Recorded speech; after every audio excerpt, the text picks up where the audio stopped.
নমস্কার বন্ধুরা, সাবিত্রী রান্নাঘরে স্বাগতম। আমি আজকে বানাচ্ছি সয়াবিনের কারি। রেসিপিটা একবার দেখে নিন। আমি এখানে গরম জল নিয়েছি। একটু গরম জলটা খুব বেশি গরম করিনি, আবার খুব হালকাও না, মিডিয়াম আছে।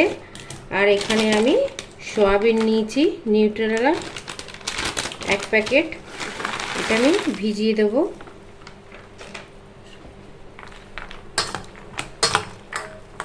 এটা 5 থেকে 10 মিনিট আমি ভিজিয়ে রাখবো।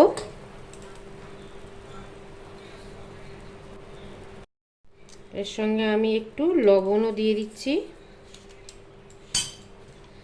যাতে ভালো করে লবণটা সয়াবিনের মধ্যে ঢুকে যায়। এইটা এবারে 5 থেকে 10 মিনিট আমি ভিজিয়ে রাখবো। সয়াবিনটা আমার এবার ভিজে গেছে, কত বড় বড় হয়ে গেছে। এবার আমি জলটাকে ভালো করে চিপে চিপে বের করে 2-3 বার করে ধুয়ে নেব। জলটাকে আমি ঝরিয়ে নিয়েছি, এরকম শুকনো শুকনো করে জলটাকে চিপে নিয়েছি একদম। এবার এটা আমি ভাজবো। আমি এখানে ননস্টিকের একটা কড়া বসিয়ে দিয়েছি। এবার দিয়ে দিয়েছি 2-4 চামচ সাদা তেল,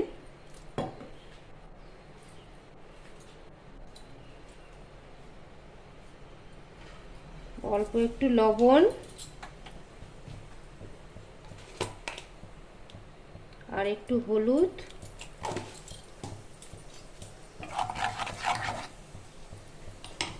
দিয়ে আমি সয়াবিনগুলোকে ভেজে নেব।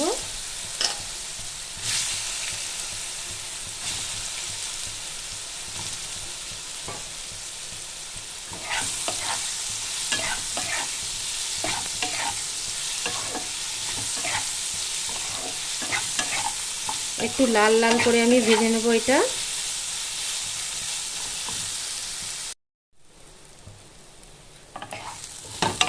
দেখুন এবার লাল লাল করে আমার ভাজা হয়ে গেছে।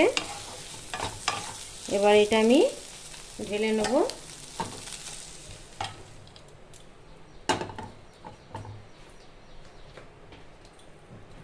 এবার আমি দিয়ে দেবো সরষের তেল,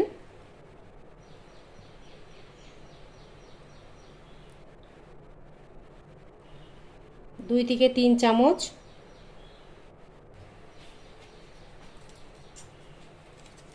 দুটো তেজপাতা,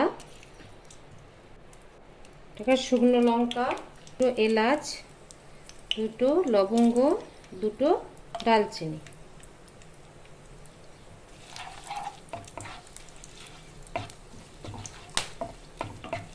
এবার লঙ্কাটা ভাজা হয়ে গেছে। এবার আমি দিয়ে দেবো পেঁয়াজ, একটা বড় সাইজের পেঁয়াজ আমি গ্রেটার দিয়ে গ্রেট করে রেখেছিলাম।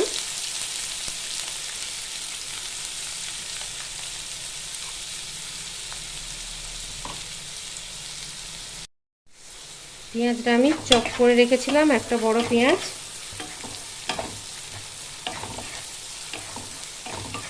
এটা একটু লাল করে আমি ভেজে নেব। পেঁয়াজটা আমার ভাজা ভাজা হয়ে গেছে। এবার দিয়ে দেব আদা রসুনের পেস্ট 2 চামচ,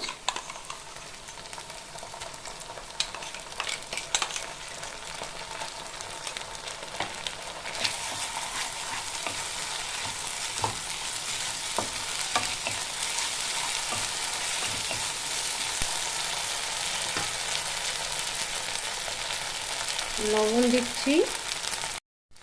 সয়াবিন ভাজার সময় আমি লবণ দিয়েছিলাম, তাই আমি অল্প করে লবণ দিলাম। 1 চামচ হলুদ দিলাম,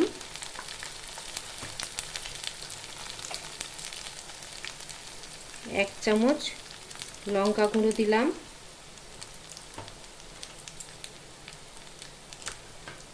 ধনে গুঁড়ো দিলাম 1 চামচ, জিরে গুঁড়ো দিলাম 1 চামচ। এবার এটাকে আমি ভালো করে মশলাটাকে কষিয়ে নেব।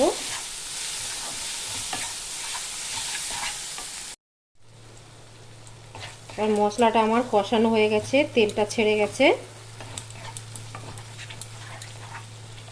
দিয়ে দেবো সয়াবিনগুলো দিয়ে দেবো। সয়াবিন দিয়ে আমি এটা একটু নাড়াচাড়া করতে হবে।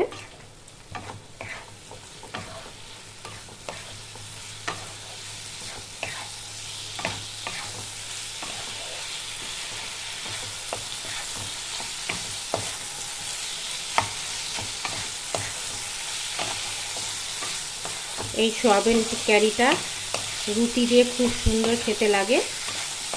আপনারা চাইলে ভাত দিয়েও খেতে পারেন, রুটি দিয়ে আরও সুন্দর লাগে খেতে। আমি এবার জল দিয়ে দিচ্ছি, মশলার জলটাই আমি দিয়ে দিলাম।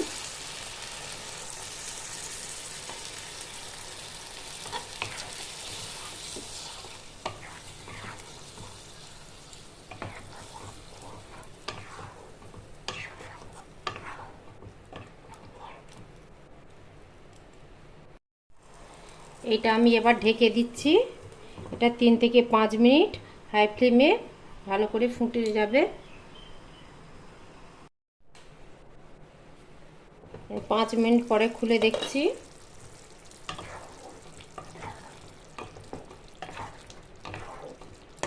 এবার আমার প্রায় রান্নাটা হয়ে এসছে।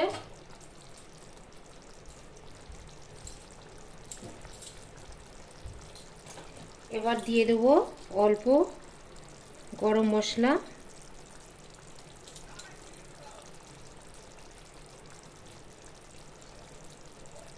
আর একটু কস্তুরি মেথি দিয়ে দেবো উপর থেকে।